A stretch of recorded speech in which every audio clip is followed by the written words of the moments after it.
Bom dia, meu nome é Júlia e juntamente com o meu trio Beatriz Oliveira Ribeiro e Gustavo Gomes Barcelo, nós vamos apresentar aplicações práticas de transformações lineares como componente da matéria de álgebra linear.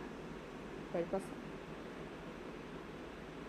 Aqui temos a definição de transformação linear, onde a gente precisa entender que, primeiramente, é uma função entre dois espaços vetoriais que preserva as operações de soma e de multiplicação por escalar. Isso significa que, quando a transformação é aplicada, as propriedades algébricas do espaço são mantidas.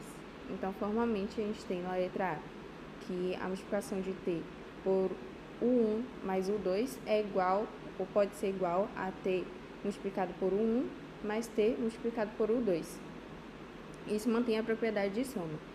Já na letra B, a gente tem que t multiplicado por um escalar é igual ao escalar multiplicado por t, ou seja, a propriedade de multiplicação se mantém. Essas duas condições, elas garantem que a gente está diante de uma transformação linear.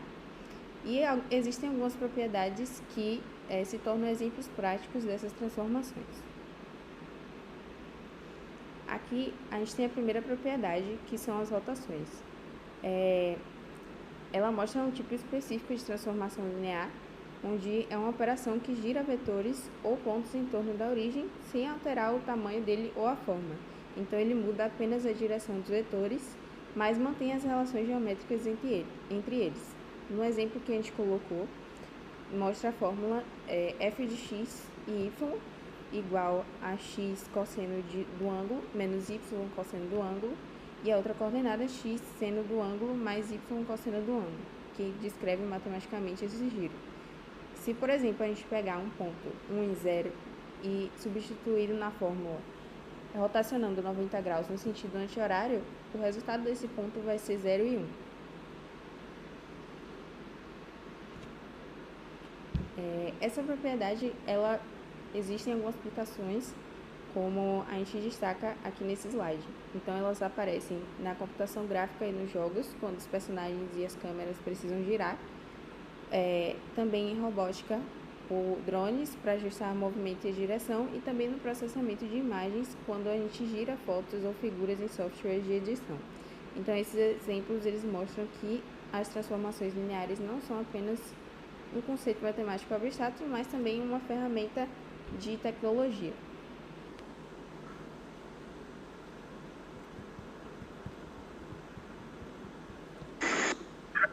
Falando agora sobre outro componente, vamos falar da reflexão. E o que é? É basicamente uma transformação linear que espelha as coordenadas e vetores em relação a um eixo nesse espaço vetorial ou em relação a outro plano nesse mesmo espaço. Ou seja, ele espelha os pontos de uma figura, pode ser tanto em 2D quanto em 3D, que são os espaços R2 e R3. Isso mantém o tamanho dos ângulos, mas inverte a orientação, como direita e esquerda. Um exemplo formal que a gente pode utilizar é a reflexão em relação a uma reta y igual a x, que seria uma reta na diagonal que parte da origem. A partir dessa reta, a reflexão que vai ocorrer é justamente inverter as coordenadas.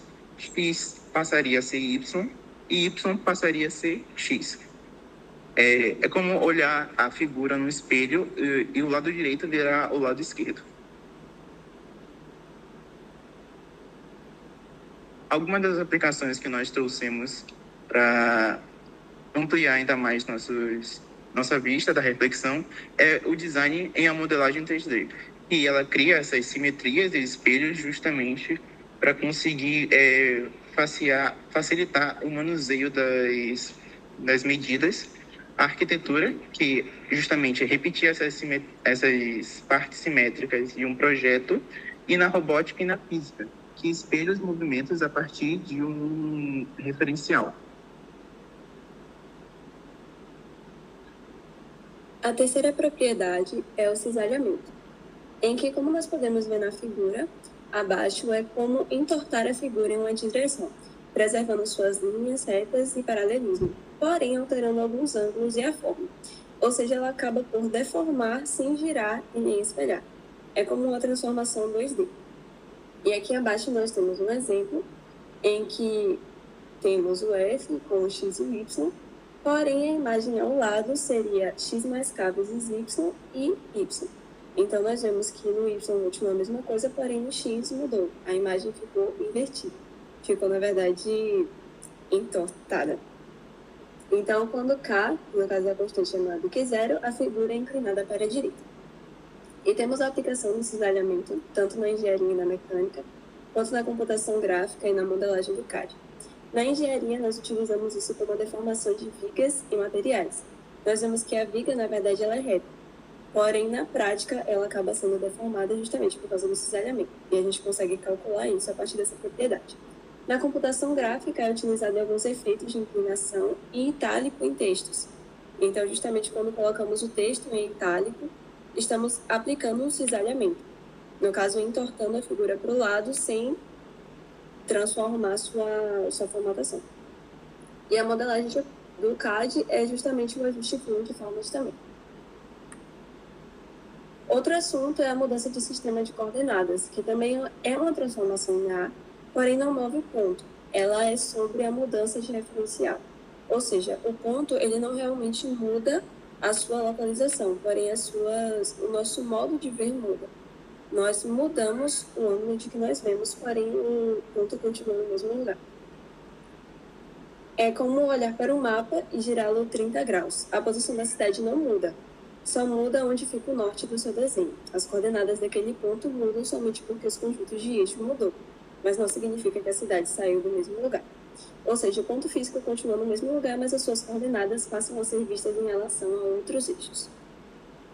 E nós temos um exemplo aqui, em que nós temos o ponto 2x e 1 para y, em que se a gente girar ele 90 graus, a matriz de rotação seria essa. No caso aqui, π sobre 2, 90 graus. Aqui é a matriz de rotação do vetor. Porém, para girar os eixos, nós utilizamos o inverso ou sua transposta, que corresponde a essa fórmula daqui.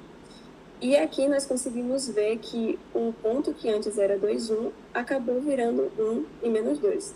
Porém, o ponto em si ele não mudou de lugar, só mudou o seu referencial. E nós temos a aplicação disso na análise estrutural da engenharia, ou na engenharia, em que mudamos para um eixo local, e isso ajuda a calcular os esforços, por exemplo, eixos alinhados com a rampa ou com a viga. Na robótica e na dinâmica de corpos rígidos, converter entre coordenadas globais e locais para controlar movimentos é justamente uma aplicação dessa habilidade também. Nos gráficos e na computação, nós temos isso como uma forma de transformar coordenadas de objetos entre sistemas de câmera, tela e mundo. Ou seja, a câmera, a tela, que é o que a gente consegue ver, e o mundo real, que é ali que está acontecendo. O GPS em mapas também, porque converte entre coordenadas geográficas e coordenadas planas do mapa. Aqui são nossas referências, utilizamos alguns livros e essa é a nossa apresentação.